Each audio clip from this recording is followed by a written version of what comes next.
Antes do Chico reagir às provocações da Geniana, as reflexões, né, de alguém que está na gestão, né, eu queria também amarrar pontuando algumas coisas.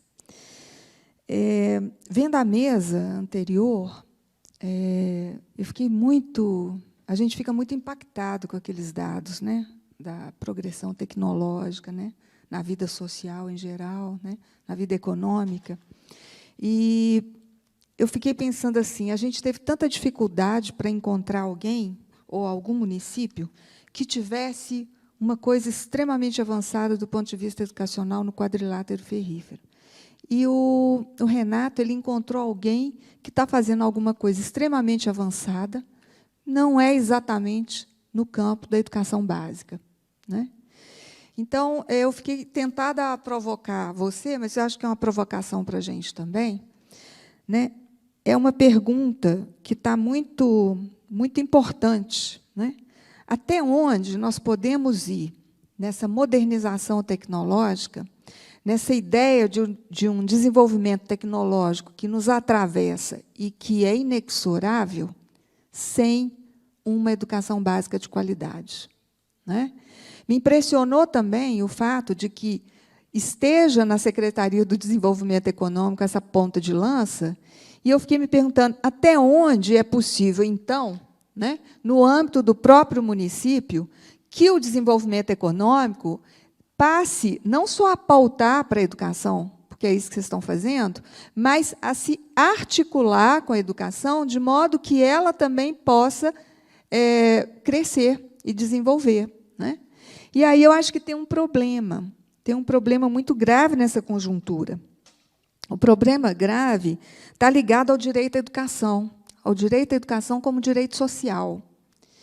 Por mais que a gente pense que a saída seja fomentar projetos de startup, fomentar projetos que nos avancem do ponto de vista da educação tecnológica, o Chico também ficou buscando dados de Congonha para provocar nessa direção, né?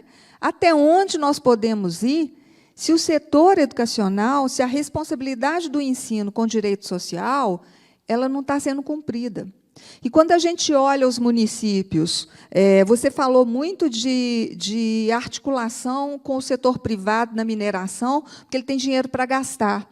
Mas, quando a gente olha os municípios, a pauta nacional nos últimos anos a urgência hoje é de aprovação de um novo Fundeb. E, quando você olha os municípios e você olha os desafios que estão postos para a educação como direito social, via municípios, no ensino fundamental, que é a base de tudo, né? Tá aqui, o Estado está reclamando aqui exatamente da base, ensino fundamental, que é a responsabilidade no Pacto Federativo dos municípios. Quando você olha a situação dos municípios, os desafios que estão postos, né, pelos usuários desse sistema, né, ao direito educacional, e você olha a conjuntura nacional e a agenda nacional da educação, nós estamos apontando para um retrocesso enorme com a não aprovação de um novo Fundeb. Isso significa que esse esforço todo que você está fazendo, ele pode até dar certo, mas ele tem um limite no âmbito do próprio município. Ele pode até dar certo, mas ele tem um limite do ponto de vista do direito à educação, né, para a região e para o país. Porque pode até dar certo nos municípios do quadrilátero ferrífero, se eles copiarem Congonhas nessa inovação, mas e os outros municípios que estão também tendo o calcanhar de Aquiles no financiamento da educação? Essa agenda nacional ela está posta, e ela é fundamental para que o município, né, lá desse quadrilátero, mas não só do quadrilátero, ele possa avançar do ponto de vista educacional, e só esse avanço fundamental, eu vou arriscar dizer que toda essa agenda global que o colega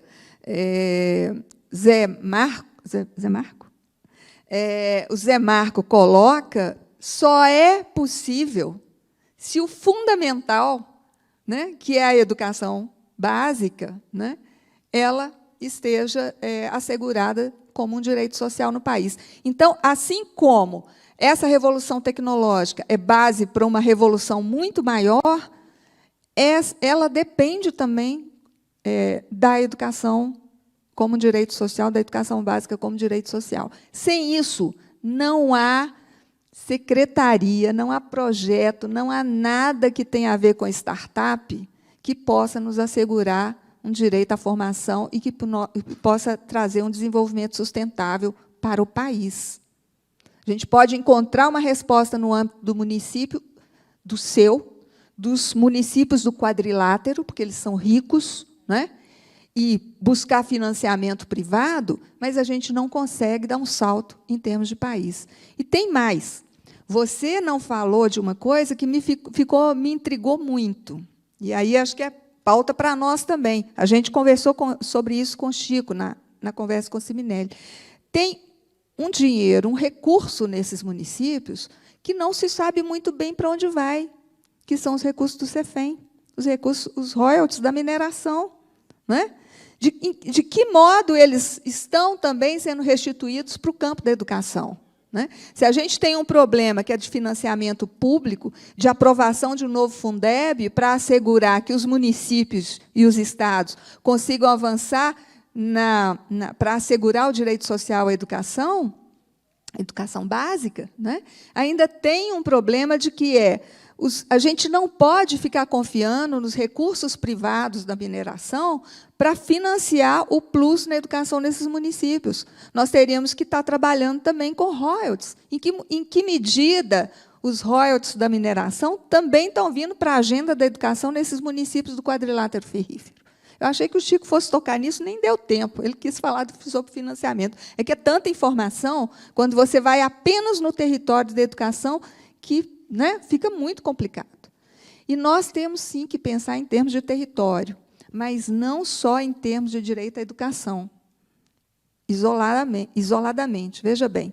Porque, se a agenda da educação básica depende dessa complexidade que nós estamos falando aqui, no município, no território do quadrilátero ou no país, que está vinculada à agenda nacional, como, por exemplo, nós estamos correndo o risco de não ter o Fundeb aprovado. Esses dados, as melhorias dos dados que o Chico trouxe, têm a ver com esse fundo nacional, com vinculação de verbas para a educação.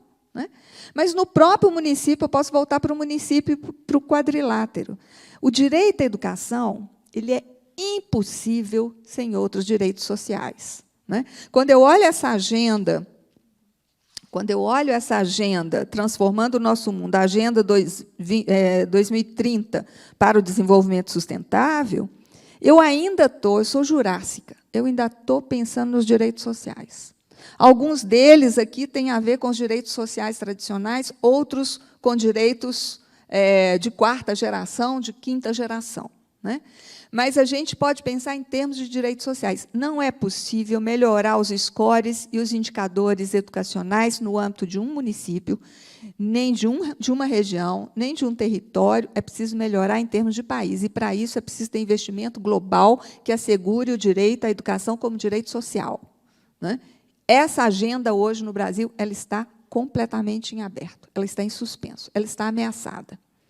Mas, para voltar no território e para encerrar, seria necessário que a gente também pensasse que não é possível assegurar o direito à educação sem os demais direitos sociais. E aí é preciso olhar o direito à saúde, o direito à habitação, o direito ao saneamento básico, o direito à segurança, o direito ao trabalho decente, está listado aqui. Em que medida esses direitos, no âmbito do município, eles são contemporâneos. Porque não é possível avançar extremamente na educação sem que o aluno tenha lá umas condições na casa dele, ter uma casa, tem que sentar numa mesa com uma cadeira. Os problemas da educação básica, às vezes, têm a ver com o problema de que o aluno não tem uma condição mínima de existência, não tem um lugar de estudo dentro de casa, porque moram 5, 6 no mesmo barraco. Então, assim, para ser bem concreto, não é possível avançar se a gente não tiver uma visão de educação pública, de educação básica como direito social. E, para isso, isso é a base de tudo que nós discutimos hoje de manhã. mesmo da modernização tecnológica, porque é preciso que eles saibam ler minimamente.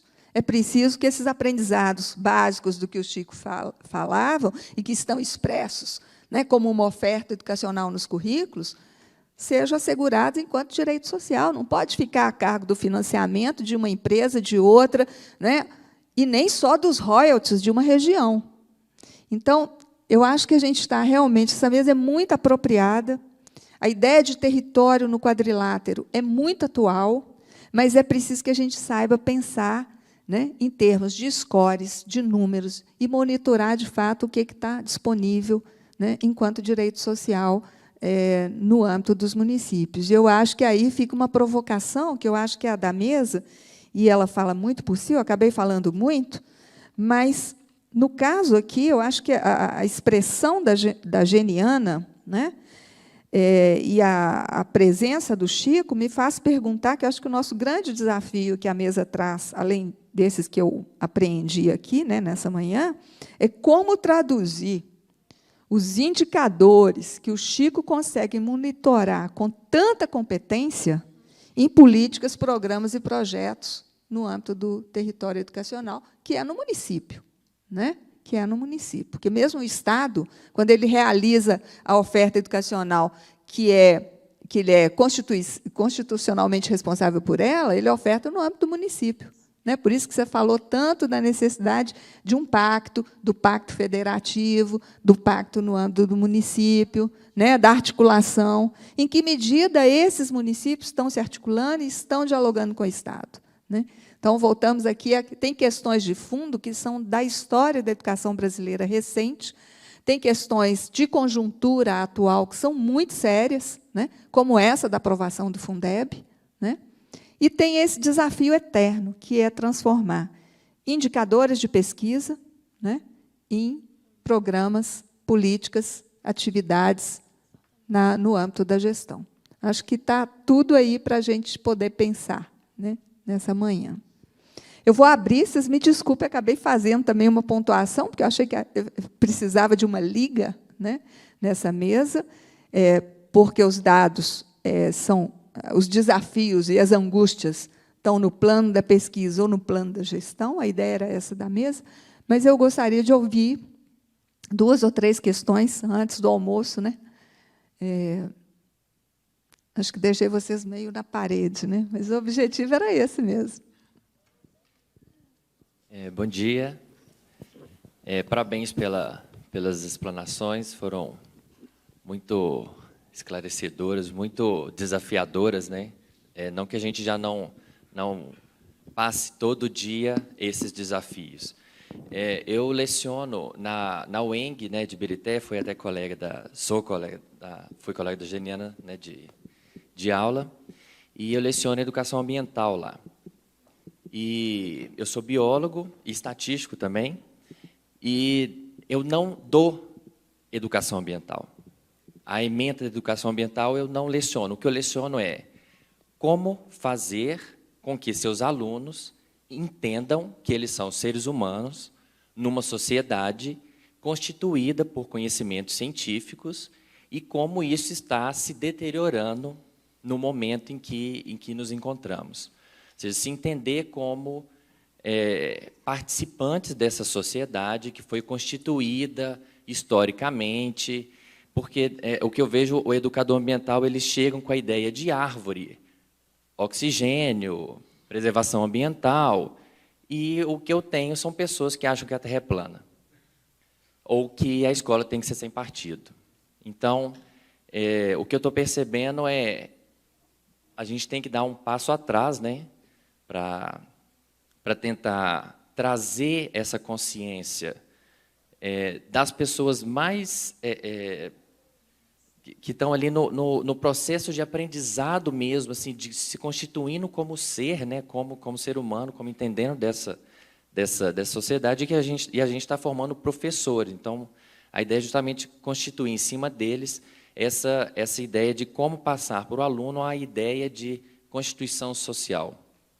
E, obviamente, o conteúdo é muito importante, mas o que a gente vê é uma exacerbação do conteúdo, aonde os alunos são forçados a resolverem uma função logarítmica e eles não sabem que 50% é metade. Ou seja, então, a gente é forçado a colocar os alunos, olha, um retículo endoplasmático rugoso, sai o RNA e liga ali, e produz proteína, e os bolcheviques, não sei o quê, e oração coordenada, diversativa, sindética, e a gente vai trazendo isso tudo para eles, e eles saem da escola e falam, realmente, a Terra só pode ser plana. Então, eu vejo muito essa desconexão aí, né? A escola é colocada tanto pelo conteúdo, porque o conteúdo ele vem numa base, olha, isso é o que nós utilizamos para desenvolver a habilidade. Mas né, o foco não é o conteúdo, o foco é a habilidade. O que o professor faz? Conteúdo, porque é o que eu consigo botar em número, é o que eu consigo quantificar, é o que eu consigo falar para o meu aluno, você é burro, você não é.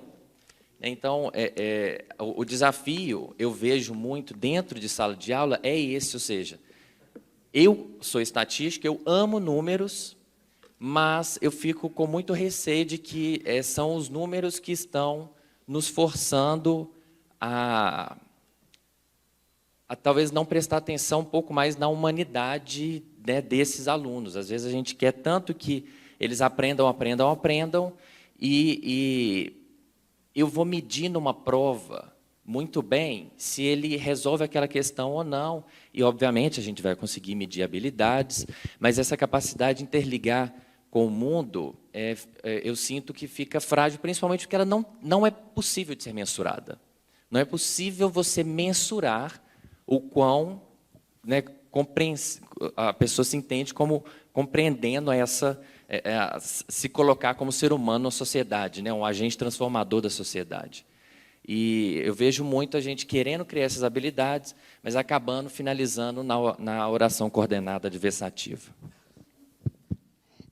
Mais alguma questão? Por favor, ali.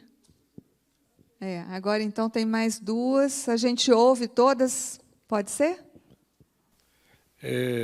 Quando a gente vê os 17 ODS, né, eu entendo que a escola é o grande vetor, né, de aprendizado, né, e de promoção dos ODS. Né. Quando, à medida que eu fui montando a grade desse fórum, ficou muito claro para mim que, além das ODS, um fio condutor seria a cooperação. Né. O Geoparque trabalha com essa abordagem todo o tempo. Né.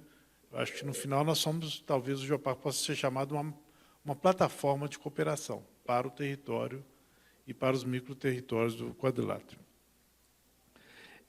Toda vez que eu entro numa comunidade, eu sempre procuro, eu e a Lutz, que trabalha comigo, né, a gente procura sempre a escola. Né, e, de modo geral, uma frustração. Tá? Nós já tivemos casos, por exemplo, mesmo em Ouro Branco, né, e Congonhas também, que tiveram situações muito promissoras. Mas aí muda a diretora, né, ou o prefeito coloca dificuldade, porque tem, né, ou o superintendente regional, aí entra uma burocracia que eu me perco nela um pouco, né? E nós já tivemos planos fantásticos, assim, horta pedagógica, fazer um ensino multidisciplinar dentro das escolas. Chegamos até a fazer uma sequência de três escolas. Mas o que eu noto que eu posso estar sendo incorreto, né? É que as escolas, elas parecem que estão muito fechadas, apesar de elas estarem lidando com alunos, né, o tempo todo. Os professores, parece que não é permitido a eles serem os agentes de transformação que eles poderiam ser dentro daquele local. Né? Eu sempre vejo a escola, né, de ensino fundamental e nível médio como uma capacidade de transformação enorme. Mas, por alguma razão, eu já cheguei a conversar com o prefeito me ajuda a trabalhar aquela escola.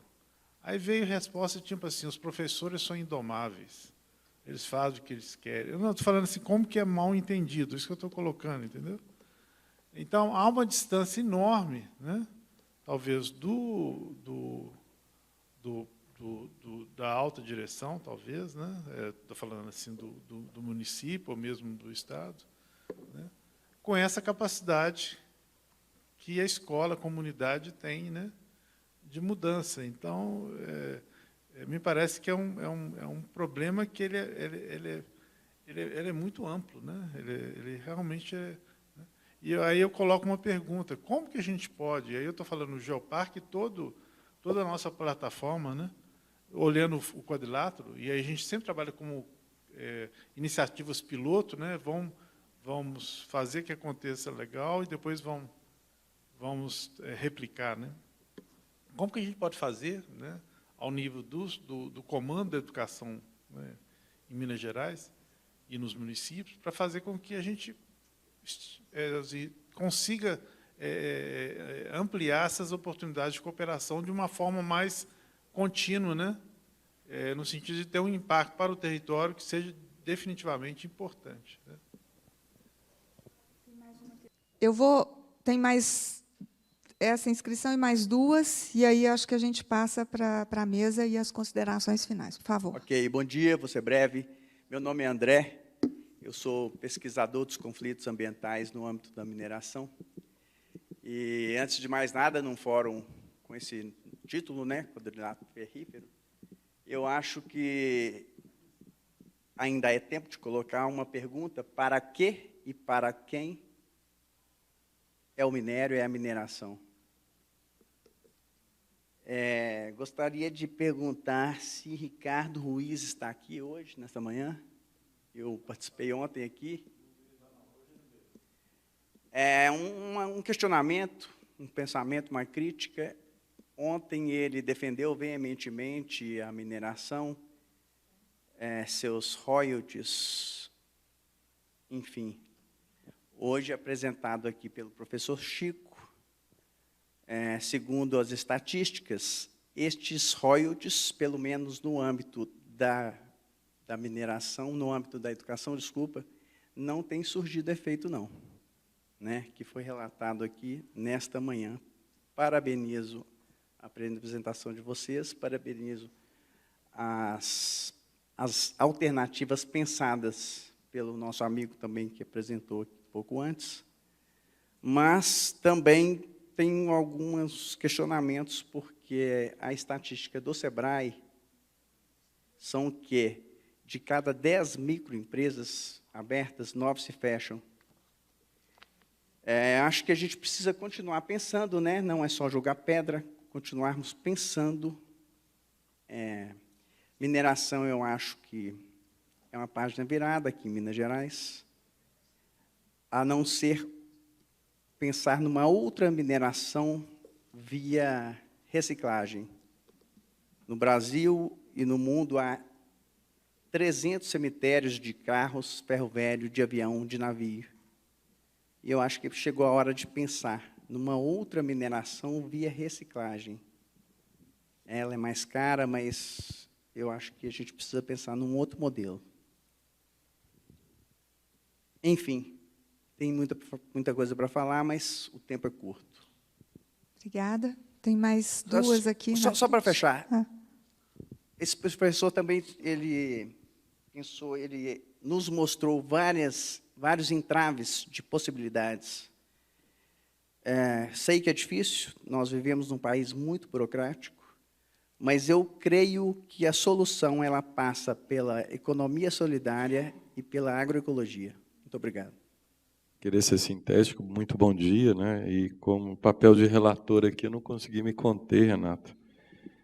Porque, primeiro, um grande prazer de todo o fio condutor das conversas de ontem e de hoje, em que pese hajam posicionamentos diferentes, isso é muito bom. Eu acho que a gente está entregue a um momento de muito medo às diferenças e a gente alimenta uma polarização que é mais reflexo desse medo do que a gente encara o que nós temos que encarar para resolver. Mas é um grande prazer conhecer a pessoa, Chico, que eu já li tanto por aí, persegui as estatísticas desse INEP todo para montar trabalhos, estudos para justificar, às vezes, a importância da educação, ou ao menos para constatar coisas como você nos contatou aqui.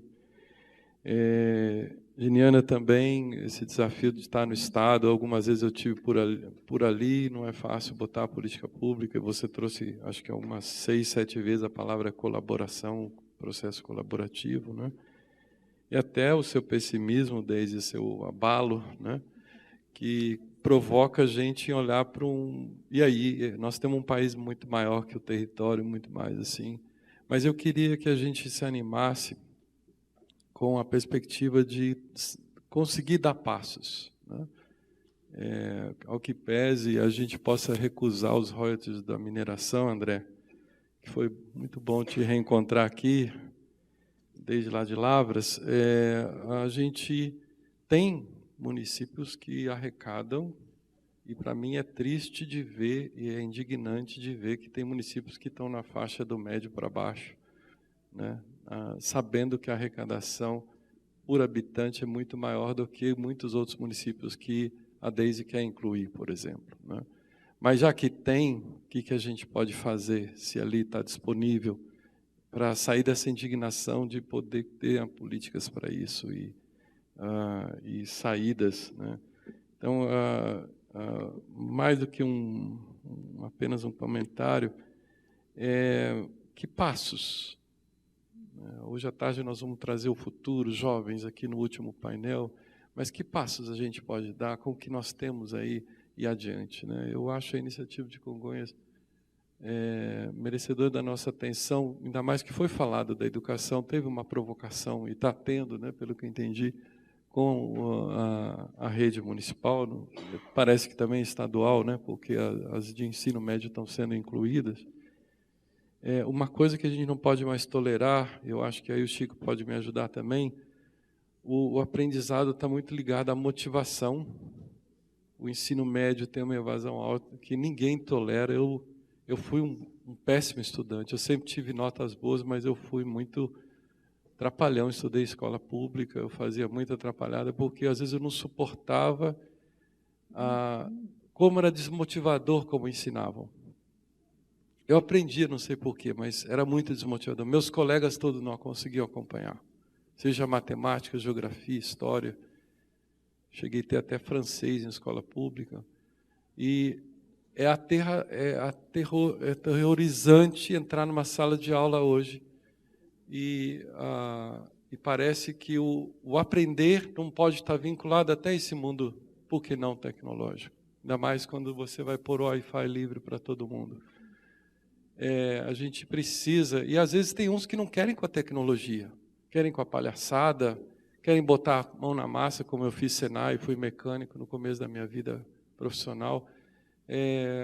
A gente poder ter na escola essa diversidade, mas ela está focada em aprender e ensinar, e ela está permitindo que isso seja prazeroso. A gente tem que voltar a ter prazer para isso, inclusive do aprender e do ensinar por parte do professor, que, claro, passa pelas políticas de motivação salarial e reconhecimento da carreira, mas eu acho que vai ter que dar um passo a mais, porque a gente não vai poder a política pública resolver no âmbito nacional tudo, ainda mais nesse momento, Deise. Eu acho que assim, a gente tem que se agarrar forte aonde dá para a gente fazer coisas concretas.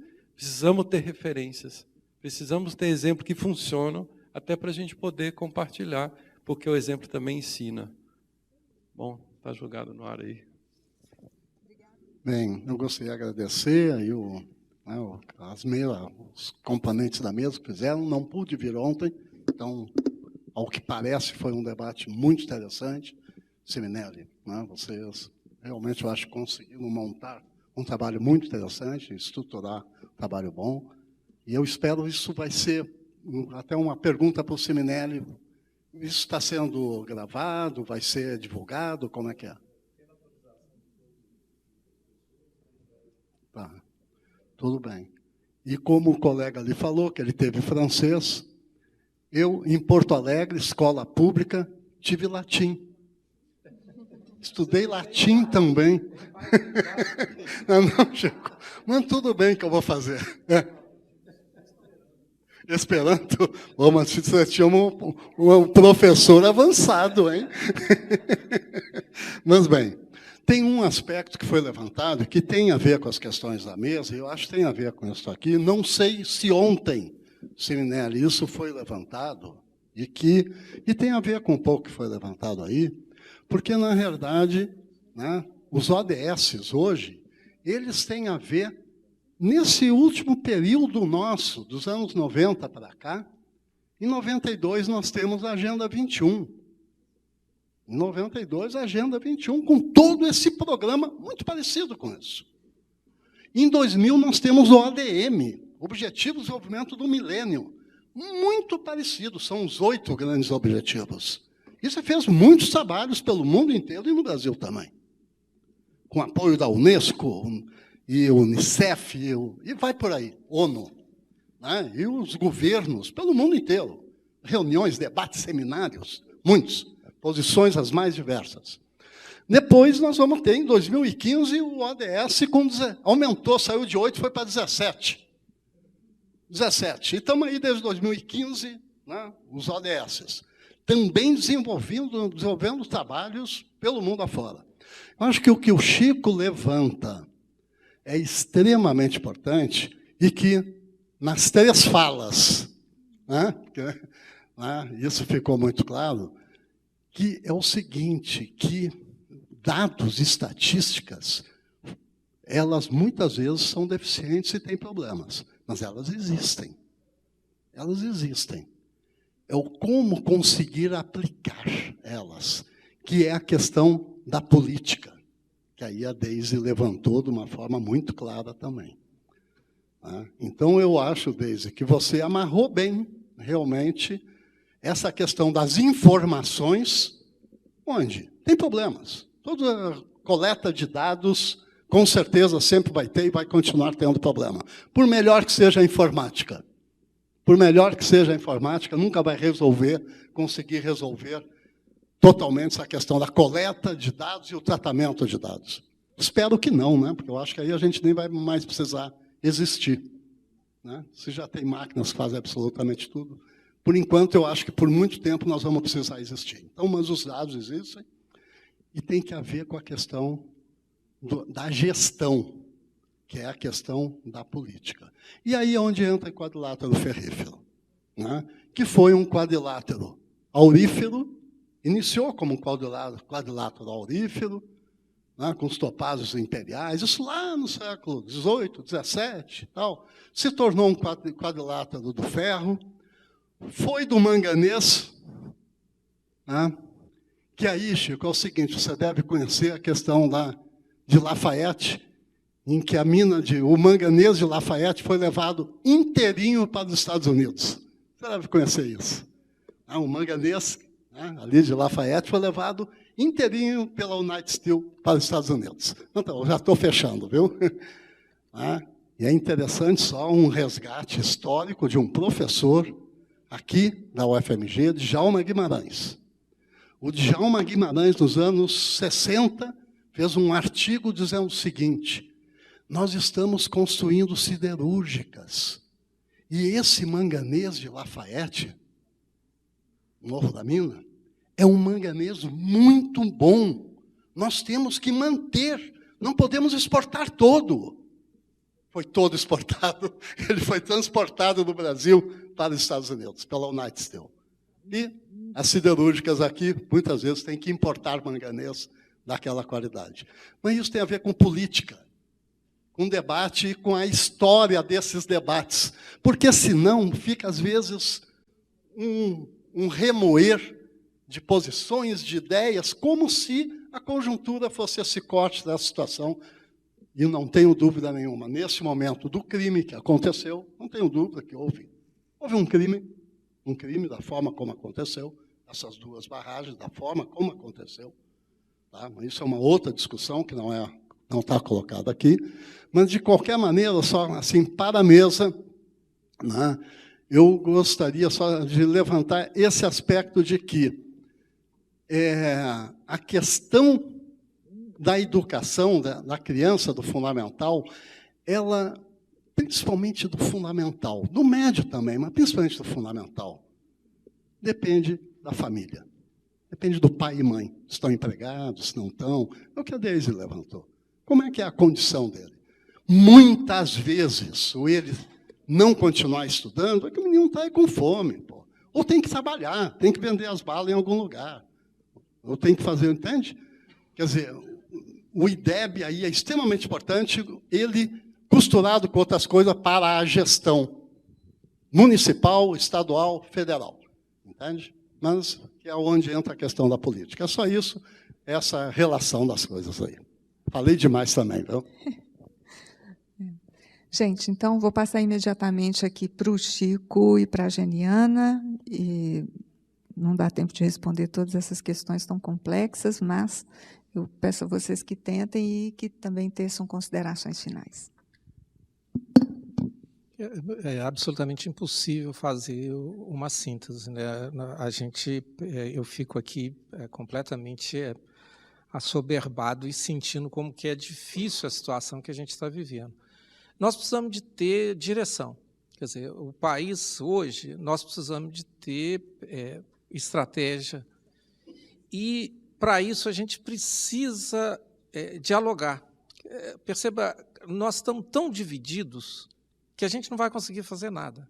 Nós estamos divididos com as nossas análises, nós estamos divididos com as soluções. A solução só pode ser perfeita se todo mundo for feliz, não podemos começar. Quer dizer, é muito importante que a gente crie uma pauta para este país, esse momento histórico que a gente está vivendo. Não me interessa outras coisas. Aí, Deise, eu queria começar discordando de você. Eu sei que a educação está associada, mas eu penso que a educação é a base dos outros direitos sociais. Então, se a educação for um pouquinho melhor, ela vai dar um pouquinho de ajuda. Percebe? Então, essa ideia de que a educação precisa funcionar, ela precisa estar presente. Professor, é muito importante a gente não confundir que a criança tem que aprender. Um problema sério é o problema de alfabetização. Percebe? São coisas razoavelmente simples de serem feitas desde que a gente tenha a decisão. A criança tem que chegar na escola, sim, ela vai sair de uma família pobre, muitos de nós saímos de família pobre, só que era uma pobreza mais digna. Mas ela vai para a escola, ela tem merenda escolar. Então, é correto que ela pode chegar com fome, mas é também correto que, em Congonhas, ela vai receber. Então, esta fala da impossibilidade social de sermos melhores, ela está nos segurando. A gente precisa dizer, eu preciso sair daqui. E como que eu vou sair? Não, para mim, eu preciso sair lembrando aquela última frase que eu disse, eu quero sair com todos. Entende? Eu quero ter um país para todo mundo. Então, nós precisamos alfabetizar. O seu discurso é muito pessimista. Quer dizer, quando eu estou falando de ensino, gente, eu estou falando da criança saber ler. E você foi muito feliz quando você disse que se a gente perguntar aos alunos, você coloca 1 dividido por 2 e pergunta quanto que é, um número grande de crianças não tem ideia do que você está falando. Então, o seu número é correto. Você colocou 50%, um pouco exagerado, mas ele é correto. Então, nós temos coisas muito concretas, muito simples, que precisamos fazer. E a educação, portanto, ela pode melhorar. Ela pode melhorar e, aí, ser um vetor de transformação. Eu não queria passar essa ideia de que é impossível melhorar e nós vamos ficar o tempo todo. E aí, André, é a mesma coisa que eu fico pensando. Sim, é claro que nós temos que olhar essa nova economia, mas aqui a mineração não vai acabar sem consequências. Eu não vou entrar, porque isso foge à minha capacidade. Mas eu gostaria de participar de uma discussão onde dissesse, essa é a história, entende? Essa é a economia. Como que isso vai ser transformado em benefício das pessoas? Eu não sei, entende? Mas o que me preocupa é que a gente não discuta isso. Por isso, daquele meu slide, isso tem que estar na educação. A gente tem que discutir, tem que trazer isso para o debate. Como eu disse, é muita coisa, se a gente não tomar cuidado, a gente sai completamente assim, assoberbado, estou me fugindo do adjetivo, e, na minha idade, uma coisa muito complicada, que é falar, eu vou virar espectador. Percebe? Quer dizer, esse país é tão complicado, estou cercado de gente desse jeito. Aliás, eu estou cercado de gente que quer ir para Portugal, que tem uma casa em Miami, que quer fugir e tal. Não, eu queria estar aqui. Como é que nós vamos caminhar? Percebe? Eu acho que essa é uma pauta, e, para isso, a gente precisa diminuir as diferenças. Entende? Assim, nós precisamos olhar, nós estamos saindo de um período no país em que a gente põe muita dúvida e fala, Geniana, eu não posso concordar, porque aqui no 16º ponto eu discordo de você. Nós vamos dizer, não tem jeito, nós vamos ter discordância e precisamos criar um projeto nacional em cima de discordâncias. Entende? Eu não posso ficar o tempo todo insistindo naquele pequeno detalhe que é o detalhe que me agrada. Eu sei que isso é complicado, mas a gente precisa disso.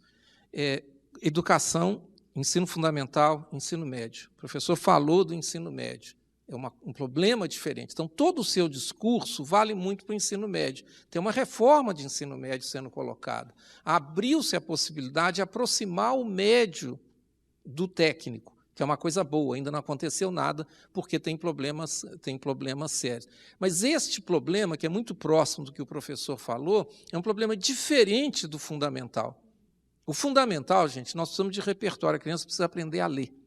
Entende? Ela precisa aprender a fazer os fatos básicos. E aí, professor, nós não temos um grande problema de motivação. Eu tenho problema de fazer a escola funcionar. Uma boa professora, um bom professor, no fundamental, vai ter. E aí eu olho no país e vejo exemplos onde isso funcionou.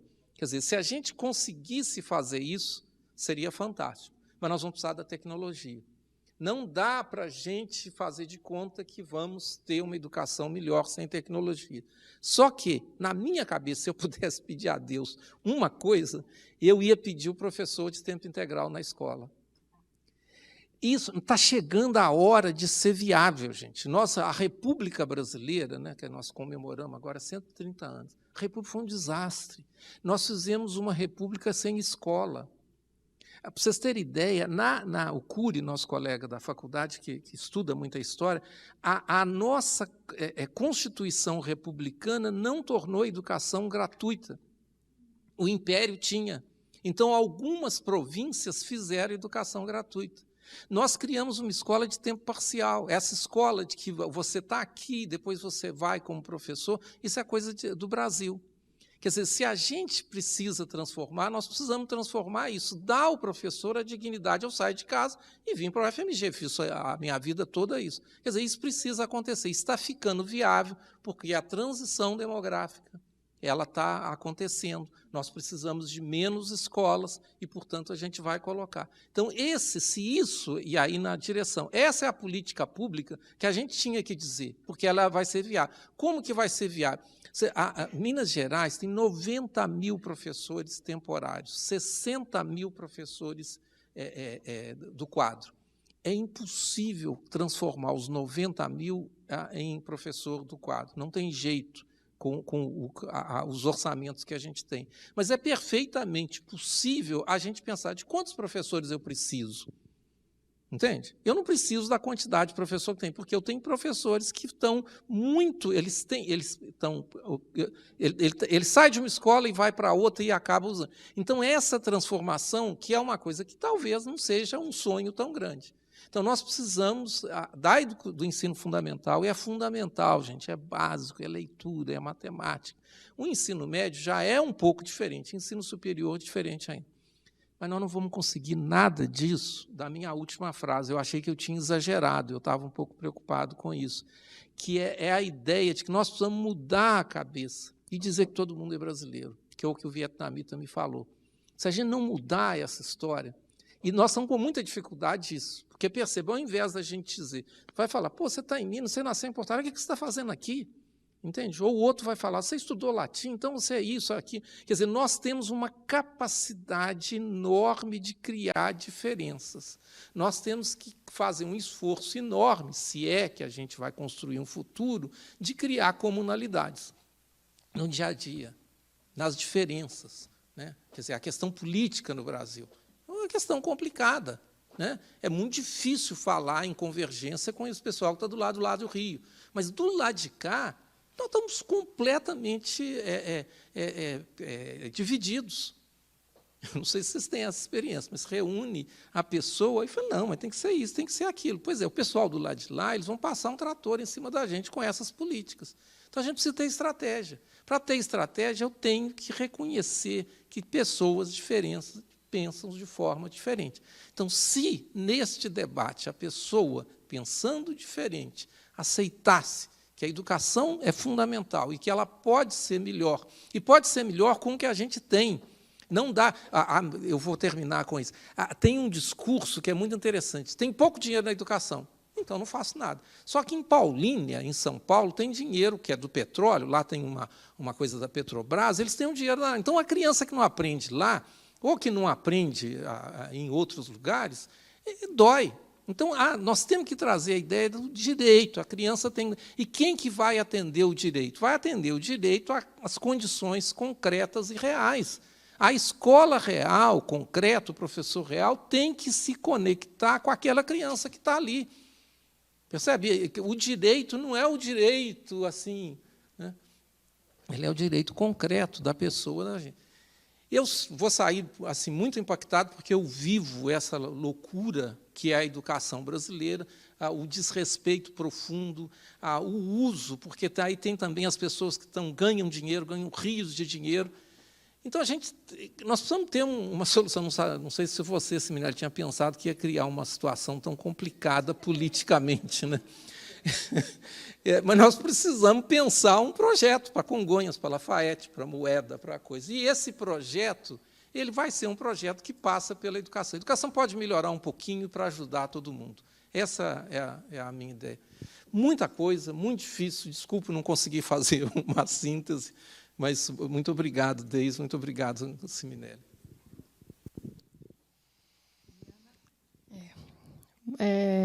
Chico abordou muito bem. Eu vou fazer assim um resumo geral, um panorama geral, né? Resumo não dá, né, Chico, realmente.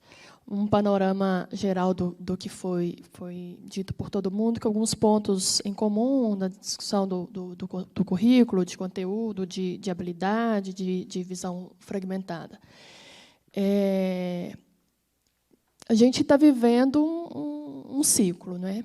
E aí é o que o Chico muito bem falou. Nossas questões do ensino fundamental são questões básicas e que precisam ser resolvidas lá para que você possa, Diego, avançar nas suas discussões com os futuros professores que estão lá na licenciatura.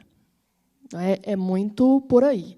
Não é à toa que nossos piores descritores é distinguir fato de opinião, né? Os nossos meninos do ensino fundamental, a gente não consegue, né? Eles não conseguem. Então, isso se torna um ciclo. E aí a perspectiva de um currículo fragmentado, uma visão, professor Renato, de que isso não faz parte. Então, esse tipo de estratégia, ou pensar numa horta pedagógica, isso sai da minha organização, mas isso é muito da escola. Por isso que alguns aspectos precisam ser institucionalizados. E isso é função nossa, dizer que, na perspectiva de um currículo integrado, que eu trabalho muito além do conteúdo que está descrito, porque trabalhar conteúdo, a gente precisa também dar esse passo, porque é o desenvolvimento de habilidades, né? Essa precisa ser a nossa atenção para a discussão do aprendizado escolar, mas é a visão fragmentada de currículo de prática pedagógica. Então, eu preciso deixar, eu vou deixar de dar na minha aula para trabalhar numa perspectiva diferente, determinada disciplina, né? Então, isso é muito nosso, numa perspectiva institucional.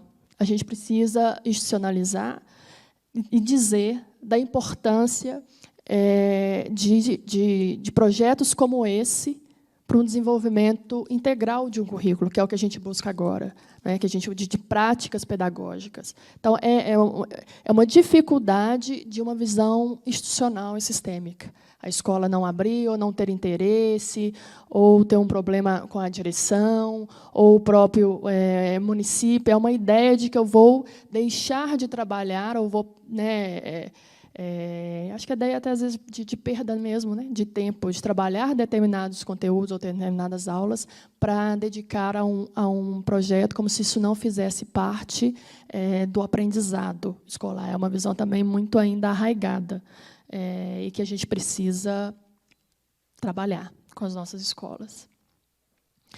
E aí eu diria que, assim, o desafio ele é imenso, porque, e aí eu acho que a gente,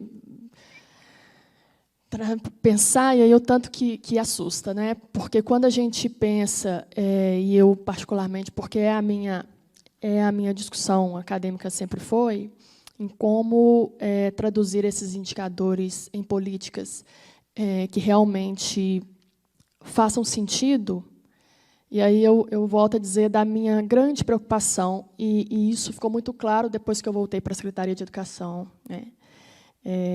A gente, às vezes, está num universo tão distante, academia, e eu acho que também a gente precisa, acho que também já está bem redundante, mas aproximar a formação dos próprios professores que não sabem, né, como é que isso está conduzindo, a formação. Por quê? É muito distante. E aí, quando a gente começa, o que mais me preocupa e o que me deixa bastante ansiosa, né, para resolver, mas muito esperançosa, porque eu acho que a gente sabe o caminho. A gente tem os dados, a gente sabe aonde a gente precisa agir. Mas a educação ela é extremamente complexa, com vários fatores que são intervenientes, que não dá para deixar de pensar, não é? Em todos esses processos que envolvem. E aí que a gente começa a ficar numa angústia, porque, às vezes, o nosso... Eu estava dizendo isso ao Chico ali, o buraco é bem mais embaixo, às vezes. Então, às vezes, tem um detalhe que parece pequeno, mas que faz muita diferença para a gente conseguir caminhar para uma melhoria, da gente sair de um nível de proficiência, caminhar para não ter tanta reprovação, ou para fazer com que a escola seja mais atrativa e que os meninos consigam estar e desenvolver essas aprendizagens. Não é? Às vezes, a gente tem, e aí eu digo que a coisa vai ficando bastante complexa, porque a gente não tinha dados para se pensar em educação. Hoje a gente tem, mas a gente tem uma dificuldade imensa de traduzir isso numa perspectiva sistêmica, que é o grande desafio. Não é? Eu acho que esse é o nosso grande desafio. Como traduzir isso numa perspectiva sistêmica, e ainda mais num Estado como o nosso, nós temos grandes experiências e que a gente precisa se espelhar, né, e fazemos isso, mas num Estado tão diverso e tão desigual como o nosso, né, com tantas realidades distintas, com tantas formas de articulação distintas, com tantos pormenores, né, que estão espalhados aí nesse Estado, com questões como essa que o Chico muito bem falou, de 55% da rede ser designada. Né? Então, é difícil você pensar num processo de formação, é difícil você pensar em ações pedagógicas que façam essa integração, para que a gente consiga fazer com que os nossos alunos aprendam, e aprendam habilidades básicas para chegar lá de forma diferente, que a gente está falando de conteúdo, né? Nós estamos falando de desenvolvimento de habilidades, para chegar lá de uma forma diferente, né? Talvez os nossos alunos são esses que não conseguem distinguir fato de opinião, e é o que a gente tem visto muito hoje, não é? Nesse universo que a gente está, que como realmente, não é? Os nossos adultos não sabem também distinguir fato de opinião. não é? Então, esse é um grande gargalo, e eu uso muito esse exemplo, porque ele é bem real e ele nos mostra muita coisa. Não é? Então, aí, realmente, Diego, trazendo aqui um pouco da sua questão, você precisar trabalhar essas outras dinâmicas ou essas outras perspectivas educativas, né, do processo, é por uma longa estrada que a gente está deixando de fazer. Né? Então, o desafio está dado. Enquanto secretaria, nós temos aí um desafio imenso, mas Chico trouxe uma coisa que eu acho que nos dá uma luz. A gente tem uma diretriz, né? A gente sabe o que está acontecendo, o que precisamos fazer. O trajeto é difícil, porque tem muitas variáveis, mas o entender aonde, eu acho que dá esse passo para trás. A gente precisa, às vezes, dar um passinho para trás e dizer, nosso problema ele é de leitura, leitura escrita e cálculo, né, Chico? E entender como a coisa ainda é bem na sua raiz, por isso que, às vezes, a gente precisa dar esse passo para trás, né, para poder caminhar melhor com algumas outras questões. Isso nos diz muito, e isso também nos mostra como precisamos ter coragem também. Coragem para tomar algumas decisões, coragem para dizer, vamos dar um passo aqui para trás, coragem para entender e realmente apontar aonde estão as questões. Isso é muito difícil também. Né? Então, enfim, saio daqui com a cabeça ainda mais preocupada, mas gratificante. Obrigada, gente. Bom, atrasamos demais. Vocês desculpem, não foi só um problema da coordenação da mesa. Queria agradecer enormemente aos dois colegas, né? Agradecer a vocês por terem ficado aqui até agora. Eu acho que era esse o objetivo, né? Pautar a educação no quadrilátero, né? Enquanto uma questão que é estratégica. Né? E o pessimismo, né, que eu demonstrei, eu sou realmente pessimista na análise, mas eu acho que todos nós que estamos aqui, até de ter nos mobilizado para vir, né, porque o pessimismo na análise ele exige um otimismo na ação. Né? Nesse ponto, eu sou absolutamente gramsciana. Né? É isso aí. Bom trabalho a todos. Obrigada.